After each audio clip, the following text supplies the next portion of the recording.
Friends ఎండు చేప గుడ్లు వండుతున్నాను. ఎండు చేప గుడ్లు బాగా వేపాలండి. ఇవి బాగా వేగి తీసేసి ఆనియన్స్ వేసుకోవాలి. వేసుకొని ఎండు చేపలు తీసేసుకోవాలి.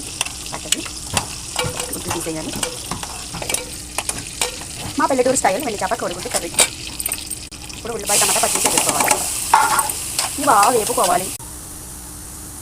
బాగా వేయనియండి. ఇప్పుడు ఒక స్పూన్ కారం వేసుకుని బాగా వేసుకోవాలి. వేసుకుని గుడ్లు ఎండు చేపలు కదా వేసుకోవాలి. మన సరిపడి వాటర్ వేసుకోవాలి. అంతే గుడ్లు ఎండు చేప కర్రీ రెడీ. ఇది బాగా ఉడకాలి. వేడి ఎగ్గు ఎండు చేప కర్రీ రెడీ. మీరు ఎంతమంది ఎండు చేప గుడ్డు కర్రీ తిన్నారు కామెంట్ చేయండి ఫ్రెండ్స్. నా ఛానల్ని లైక్ చేయండి, షేర్ చేయండి, బెల్ కొట్టండి ఫ్రెండ్స్. సపోర్ట్ చేయండి. సపోర్ట్ చేస్తున్నారు కానీ ఎక్కువ సపోర్ట్ రావట్లేదు. ఓకేనా ఫ్రెండ్స్, ఫాలో చేయండి నా ఛానల్ని, లైక్ చేయండి, సబ్స్క్రైబ్ చేసుకోండి ఫ్రెండ్స్. బాయ్.